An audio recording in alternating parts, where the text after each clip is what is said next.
नमस्कार, आप देख रहे हैं वॉच न्यूज और मैं हूं आपके साथ निर्भय किशोर।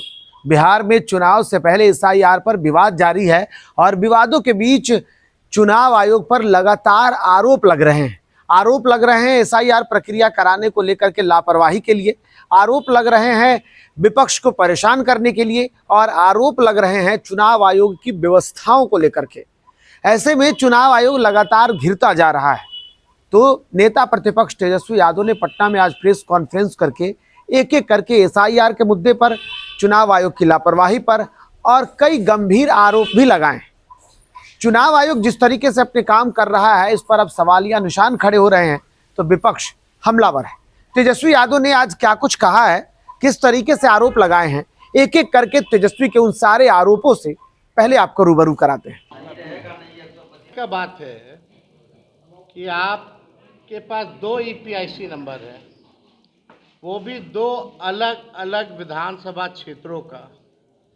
एक में एज है 57 और एक में एज है 60।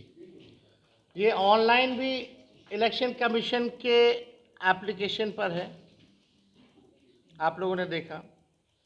जो वोटर लिस्ट जो नया मिला है, जो सभी पार्टियों को, जिला अध्यक्षों को दी गई है, जो सूची नहीं, ये उस सूची में भी है, दोनों अलग अलग विधानसभा क्षेत्रों में।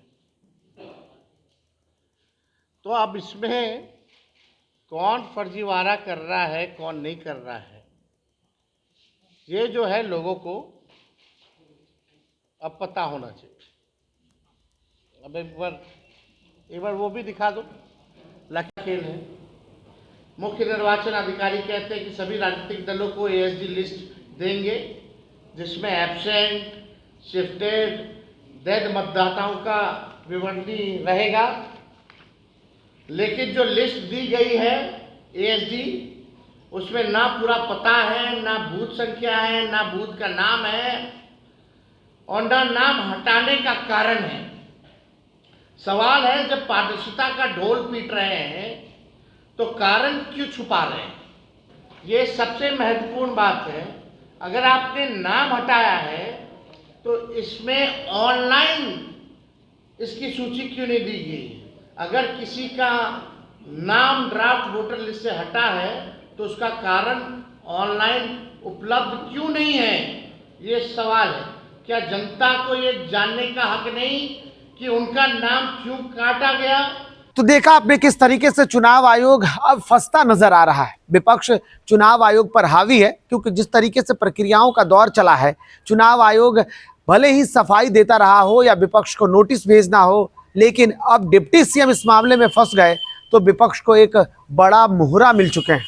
डिप्टी सीएम के 2 ईपिक मामले पर लगातार सियासत जारी है। पहले तेजस्वी यादव पर गंभीर आरोप लगे 2 ईपिक रखने का, और उसके बाद उनको चुनाव आयोग ने नोटिस भेजा, तो अब चुनाव आयोग ही फंस गया है।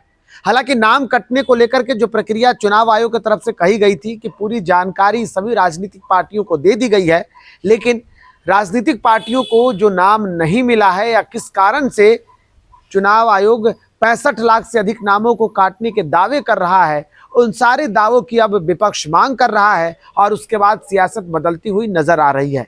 लेकिन चुनाव से पहले आरोपों में घिरा चुनाव आयोग क्या कुछ आगे कदम उठाता है, ये सब देखना होगा। फिलहाल इतना ही। नमस्कार।